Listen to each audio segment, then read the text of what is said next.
Abyssal Murmurs. Lately, I've been trying to send you stories every day, but I feel like a large number of people who have signed up almost never come back to listen to the stories. I don't know where that is. Make you unhappy. I hope to receive comments and suggestions from you.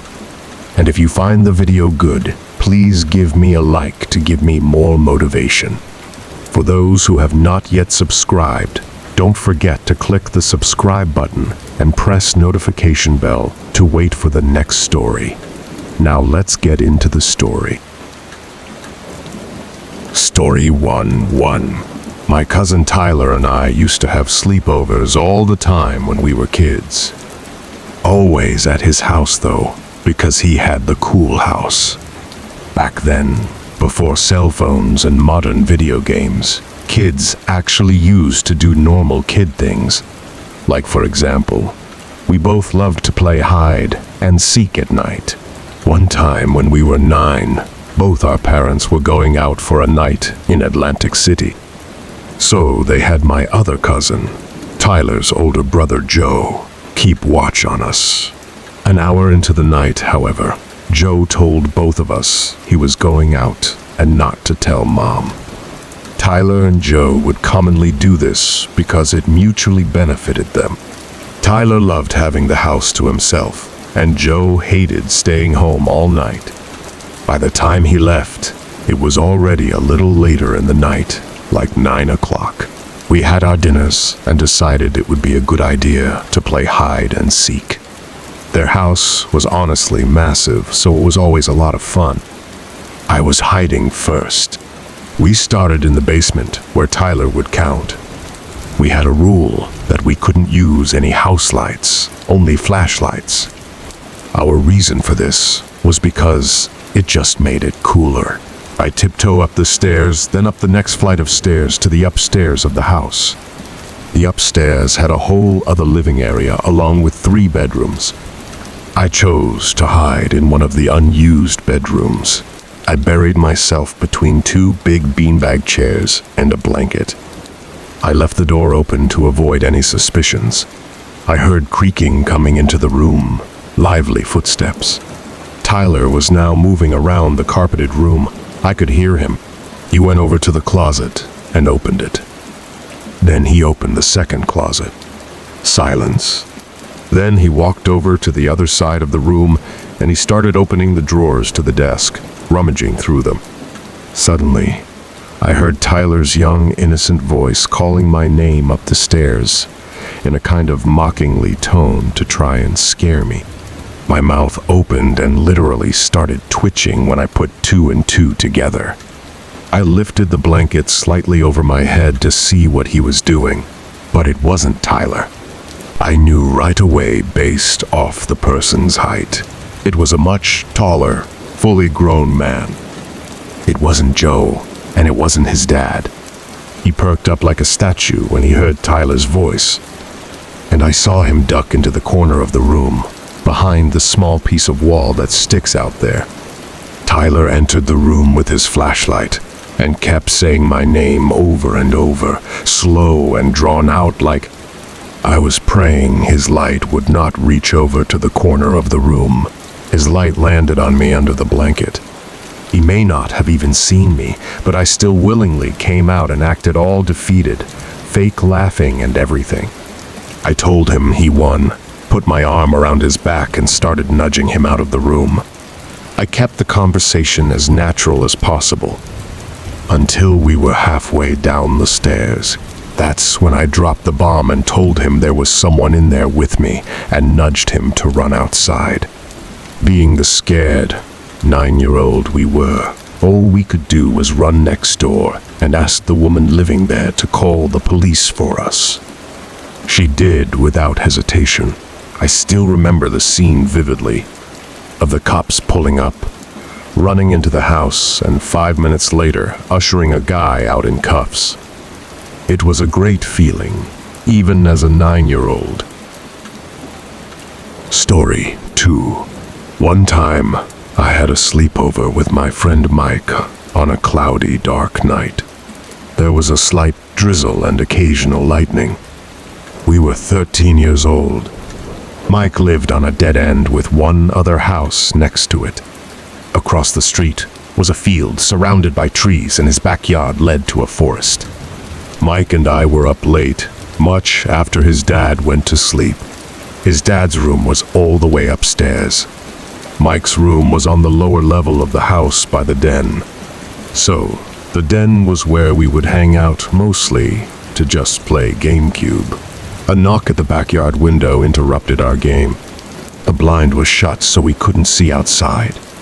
Mike ran to go open the blind.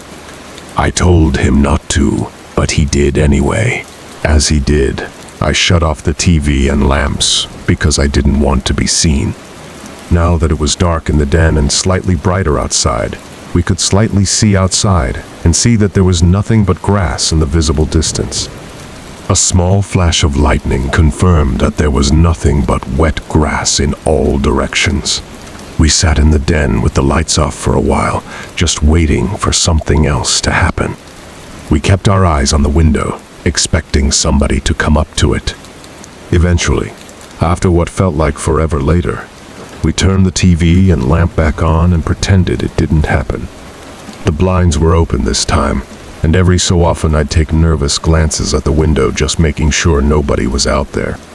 After getting so absorbed in the game and forgetting to take a glance at the window, there was the second set of knocks. Mike and I both jumped up and looked at each other. With all of the lights on, we couldn't really see outside. At least, not until the flash of lightning outside, just for a brief moment, lit up the night sky long enough to show the person who was standing at the window. This time we ran upstairs to Mike's dad's room and pulled him out of bed, screaming at him to get up. The three of us ran out to the backyard in our coats and shoes, turning the backyard light on the way, and also taking along flashlights. There was a buildup of mud next to the back wall of the house, where the dirt patches were, and in the puddles of mud were heavy, distinct footprints of boots. We followed the footprints as far as we could, but as the mud faded away, so did the footprints. We searched high and low for anybody. We even went around front and then out into the woods. There was nobody. We all went to sleep, Mike and I in the den. I couldn't sleep though. I was terrified. Of course, the blinds were shut to the window and back door now. Just as I was anticipating it, there was a third set of knocks at exactly 12:15. I remember that number. Me and Mike both jumped from the couches and ran upstairs to his dad's room once again. This time he ran outside alone and told us to call the cops. He returned, soaking wet, having found nobody. The cops came for nothing because there was really nothing they could do. The knocking didn't happen again though, and I also never slept over Mike's house again. Ever since that day, his den just always gave me the creeps. Story 3. I used to be close friends with a kid named Chris. He moved away across the state when I was 8. Since we never got to see each other anymore, I got my mom to agree to drive me all the way over to Chris' new house in the country for a weekend sleepover. Pulling onto his property, I already knew this was the perfect place to do anything outdoorsy. It was a decent-sized house with nothing but woods in all directions. The first day we didn't do much because I got there late anyway, so we just talked for a while and watched a movie. A couple of times, I'd think that I was hearing sounds coming from below the floor. I would ask him. Chris went on to tell me that there was no basement and that his whole family had been hearing weird noises coming from down there for a few days, and they planned on having some inspector over to check it out. The next day was partly cloudy and warm, so we planned on spending most of the day outside. I convinced him to go for a walk in the woods just to explore. After all, this was all kind of new to him as well. Conveniently, there was an opening into the woods that almost seemed to have meant to be a path. So as we were walking over to it, Chris' foot hit something that made a metallic kind of thud sound. His foot hit a rusty old cellar door. He said he didn't know about this. Neither did his dad. He bent down and pulled it open, and it made an ear-piercing squeal as the rusty door turned on the hinges. It was the definition of pitch black down there, but it seemed a ladder led down a very narrow tunnel. Neither of us dared to step foot down there. Suddenly, a sound echoed up the tunnel, like the sound of something dropping onto a hard floor, and then metallic sounds echoing up the tunnel, getting closer.